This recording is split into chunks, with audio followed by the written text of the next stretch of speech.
Hugh O'Neill was an Irish Gaelic lord, Earl of Tyrone, and was later created the Ó Néill. O'Neill's career was played out against the background of the Tudor conquest of Ireland, and he is best known for leading the resistance during the 9 Years' War, the strongest threat to English authority in Ireland since the revolt of Silken Thomas.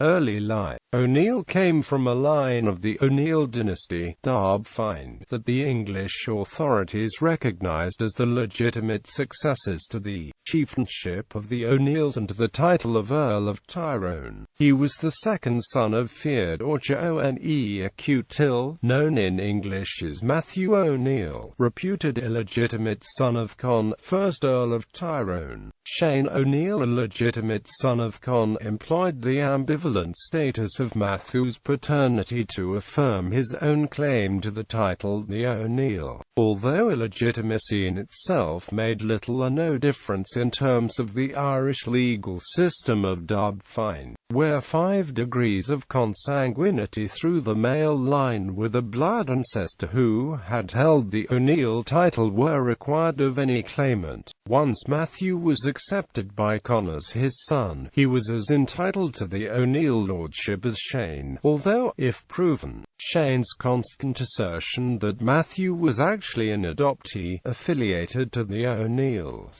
rather than the illegitimate issue of Con, would have rendered his claim to the earldom void and would have entirely disqualified him from succession also under Dubh Fine. In the ensuing conflict for the succession, Matthew was killed by the O'Donnell followers of Shane and Con, placing his sons Brian and Hugh in a precarious situation. The continuing support for the claims came from the English administration in Dublin, which was anxious to use the reliance of the sons of Matthew on the support to break the independent power of the O'Neill lords of Ulster. This was part of a general English policy to transform Irish Gaelic titles into feudal titles granted under the Crown that would bring them entirely within the English legal system through policy known as surrender and regrant, in which the Irish forcibly surrendered the lands to the Crown and had them granted back into the keeping as property of the Crown, rather than the property of the Sept, or Gaelic extended family. O'Neill succeeded his brother, Brian, as Baron of Dungannon, when the latter was assassinated by Shane's Tanna East, or deputy, Turlough O'Neill in 1562. He was brought up in the English colonial outpost known as the Pale, by the Hovnidden family, not in England as has been erroneously claimed in various histories, but after the death of Shane he returned to Ulster in 1567 under the protection of Sir Henry Sidney, Lord Deputy of Ireland. In Tyrone, Hugh's cousin, Turlough O'Neill had succeeded Shane O'Neill as the O'Neill, or chieftain, but was not recognized by the English as the legitimate Earl of Tyrone. The Crown therefore supported Hugh O'Neill as the rightful claimant and as an ally in Gaelic-controlled Ulster. During the Second Desmond Rebellion in Munster, he fought in 1580 with the English forces against Gerald Fitzgerald, 15th Earl of Desmond, and assisted Sir John Perrot against the Scots of Ulster in 1584. In the following year he was summoned to attend Parliament in Dublin as Earl of Tyrone, and in 1587, after a visit to the court in England, he was awarded a patent to the lands of his grandfather, the first Earl, Con O'Neill. His constant disputes with Turlough were fomented by the English with a view to weakening the power of the O'Neills, but with the growing power of Hugh, the two came to some agreement and Turlough abdicated in 1595. Hugh was subsequently inaugurated as the O'Neill at Tullahoge in the style of the former Gaelic kings, and became the most powerful lord in Ulster. O'Neill's career was marked by unceasing power politics. At one time he appeared to submit to English authority, and at another intrigued against the Dublin government in conjunction with lesser Irish lords. In keeping with the practice common at the time, he bribed officials both in Ireland and at Elizabeth's court in London. Though entirely supported by the Dublin administration in his early years, he seems to have been unsure whether his position as head of the O'Neills was best secured by alliance with the English or by rebellion against the advance of the government into Ulster from 1585. In the early 1590s, English government in Ulster took the form of a provincial presidency, to be headed by the colonist Henry Bagenal, who lived at Newry. In 1591, O'Neill roused the ire of Bagenal by eloping with his sister, Mabel, but showed his loyalty to the crown with his military support for his brother-in-law in the defeat of Hugh Maguire at Ballick in 1593. After Mabel's death, O'Neill gradually fell into a barely concealed opposition to the crown and sought aid from Spain and Scotland. In 1595, Sir John Norris was ordered to Ireland at the head of a considerable force for the purpose of subduing him, but O'Neill succeeded in taking the Blackwater fort before Norris could prepare his forces. O'Neill was instantly proclaimed a traitor at Dundalk. The war that followed is known as the 9 Years' War. 9 Years' War. O'Neill followed Shane's policy of arming the people, rather than relying as Turno had done upon Scots mercenary soldiers, such as Red Shanks or Irish professionals employed under Buinacht. This policy allowed him to field an impressive force with cavaliers and gunpowder supplied from Spain and Scotland, and in 1595 he gave the Crown authorities a shock by ambushing and routing a small English army at the Battle of Clontibret. He and other clan chiefs then offered the Crown of Ireland to Philip II of Spain, who refused it. In spite of the traditional enmity between his people and the O'Donnells, O'Neill allied himself with Hugh O'Donnell, son of Shane's former ally and enemy Hugh O'Donnell, and the two chieftains opened communications with King Philip II of Spain. In some of their letters to the king, intercepted by the Lord Deputy, Sir William Russell, they were shown to have promoted themselves as champions of the Roman Catholic Church, claiming liberty of conscience as well as political liberty for the native inhabitants of Ireland. In April 1596, O'Neill received promises of help from Spain, and thereafter chose to temporize with the authorities,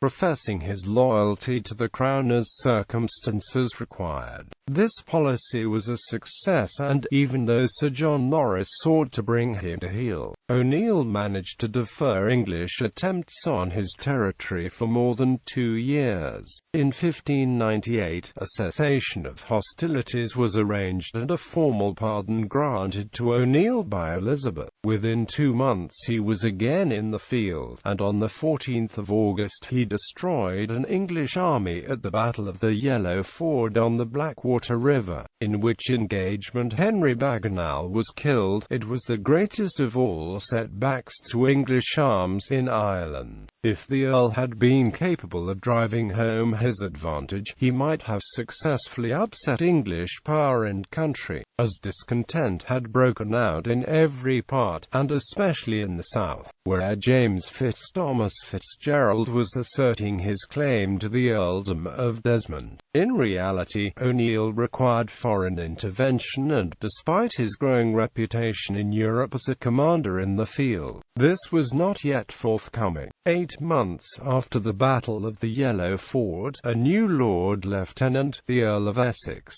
landed in Ireland with the largest expeditionary force ever sent thither from England. Essex found that O'Neill had been waiting to see what might be attempted against him, Acting on the Queen's explicit instructions, and after some ill-managed operations in the south of country, he had a parley with Tyrone at a ford on the Lagan on the 7th of September 1599, when a truce was arranged. Elizabeth was displeased by the favourable conditions allowed to O'Neill and, as she reasonably pointed out, if she had intended to simply abandon Ireland she would not have needed to send Essex there, and by Essex's treatment of him as an equal. The Lord Lieutenant then travelled back to the Queen's Court near London without permission, a desperate move, which culminated in a failed attempt to take the Tower of London against the Queen's authority and his execution for treason. The Queen was in a tricky situation, because political discourse was dominated by the issue of the succession to the throne, just as her most illustrious military commanders were being frustrated by O'Neill in the middle of the Anglo-Spanish War. A rebel earl continued to concert measures with the Irish leaders in Munster, and issued a manifesto to the Catholics of Ireland, summoning them to join his standard as he protested that the interests of religion were his first care. After a campaign in Munster in January 1600, during which the English plantation of Munster was destroyed, he hastened north to Donegal, where he received supplies from Spain and a token of encouragement from Pope Clement VIII. At this point, the controversial Jesuit James Archer was effectively operating as his representative at the Spanish court. In May 1600, the English achieved a strategic breakthrough when Sir Henry Docre, at the head of a considerable army, took up a position in O'Neill's rear at Derry. Meanwhile, the new Lord Deputy, Sir Charles Blount, 8th Baron Mountjoy, marched in support from Westmeath to Newry, compelling O'Neill to retire to Armagh. A large reward was offered for the rebels' capture, dead or alive. In October 1601, the long-awaited aid from Spain appeared in the form of an army under Don Juan de Ragula, which occupied the town of Kinsale in the extreme south of the country. Mountjoy rushed to contain the Spanish, while O'Neill and O'Donnell were compelled to hazard their armies in separate marches from the north, through territories defended by Sir George Carew, in the depths of a severe winter. They gained little support en route. At Bandon they joined together, and then blockaded the English army that was laying siege to the Spanish. The English were in a poor state, with many of the troops disabled with dysentery, and the extreme winter weather made life in camp very difficult. But owing to poor communications with the besieged Spanish and a crucial failure to withstand the shock of a daring English cavalry charge, O'Neill's army was quickly dispersed. The Irish army retreated, and the Spanish commander surrendered. The defeat at the Battle of Kinsale was a disaster for O'Neill and ended his chances of winning the war. O'Donnell went to Spain to seek further assistance, where he died soon afterwards. With a shattered force, O'Neill made his way once more to the north, where he renewed his policy of ostensibly seeking pardon while warily defending his territory. English forces managed to destroy crops and livestock in Ulster in 1601–02, fatally weakening his power. In June 1602, O'Neill destroyed his capital at Dungannon and retreated into the woods of Glenconquine. Early in 1603, Elizabeth instructed Mountjoy to open negotiations with the rebellious lords, and O'Neill made his submission in the following April to Mountjoy, who skillfully concealed news of the death of the Queen until the negotiations had concluded. Peace settlement. O'Neill went with Mountjoy to Dublin, where he heard of the accession of King James. He presented himself at the court of the king in June, accompanied by Rory O'Donnell, who had become chief of the O'Donnells after the departure of his brother Hugh. The English courtiers were greatly incensed at the gracious reception accorded by the king to these notable rebels.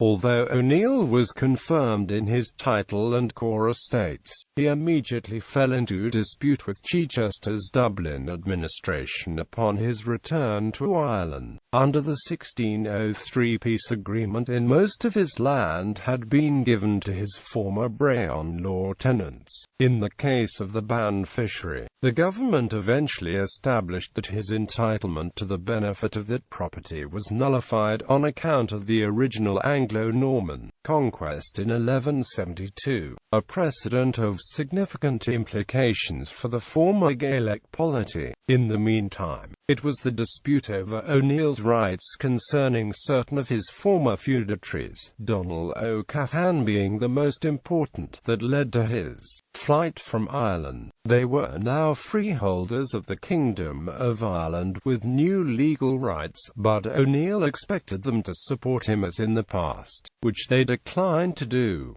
In O'Callaghan's case, the O'Callaghan clan had traditionally inaugurated the O'Neill kings in the past. Chichester considered O'Callaghan's case to be pivotal, as if he caved into O'Neill, then other Ulster chiefs might also be persuaded to give up the freehold rights, and another war might follow. This dispute dragged on till 1607, when O'Neill was invited by King James to go to London to argue his case.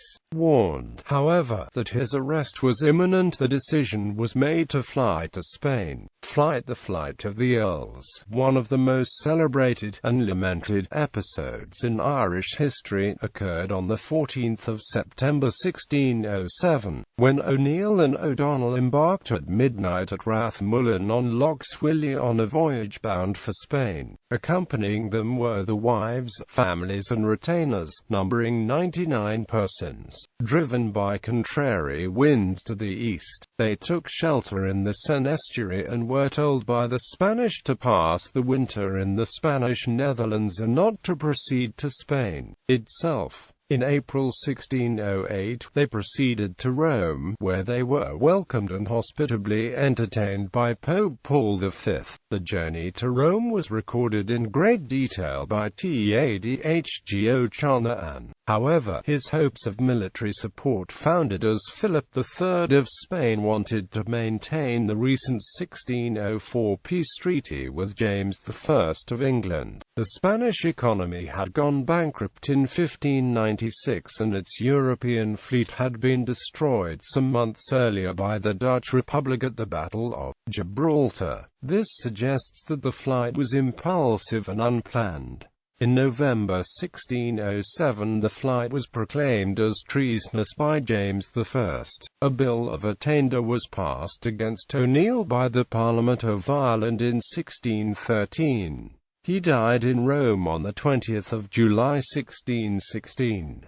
Throughout his 9-year exile, he was active in plotting a return to Ireland, toying variously both with schemes to oust English authority outright and with proposed offers of pardon from London. When the former Crown loyalist Sakahiro Doherty launched O'Doherty's rebellion by the burning of Derry in 1608, it raised hopes of a return, but the rebellion was quickly defeated. Upon news of his death, the court poets of Ireland engaged in the contention of the bards' status in Ireland. In 1598 O'Neill appointed James Thomas Fitzgerald, the so-called Sugar Earl, as Earl of Desmond. 2 years later, in his camp at Inniscarra near Cork City, he then recognised the celebrated Florence McCarthy as the McCarthy Mora Prince of Desmond. The fiasco of the 1599 campaign by Essex in Ireland added to the power vacuum in most parts of Ireland. O'Neill had little influence on the Lords of the Pale in Leinster, and his army had defeated itself by plunder, making him unpopular. He made enemies of some lords by interfering in the traditional autonomy if they did not give him their entire support. These included Lord Inchiquin, Ulick Burke, 3rd Earl of Clanricarde, the Magennis of West County Down and T.O. Boyd and R. Long Burke.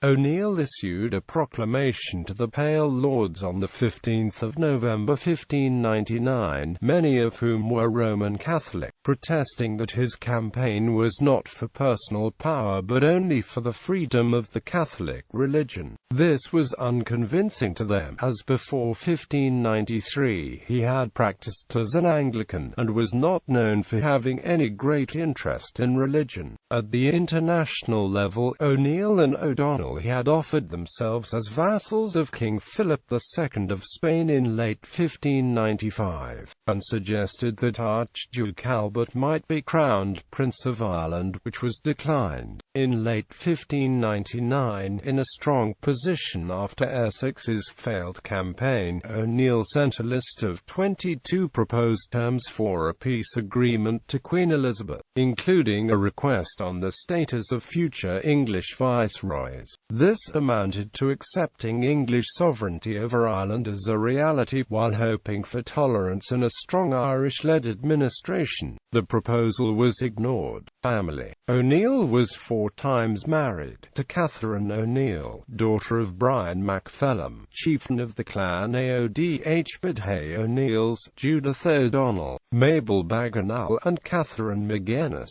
He had a large number both of legitimate and illegitimate children, 4 legitimate daughters, including Sarah Courtine, who married Sir Henry Oge O'Neill, grandson of Shane the Proud, and Alice, who married Randall MacSorley MacDonnell, the 2 latter having issue in the O'Neills of the Fever, including Captain Con O'Neill, with whom Bonnie Prince Charlie Stuart escaped from Culloden. 2 illegitimate sons, Turlo and Con. 4 legitimate sons, Hugh, Henry, Brian, John. His many descendants include Arthur Wellesley, 1st Duke of Wellington, and Queen Elizabeth II.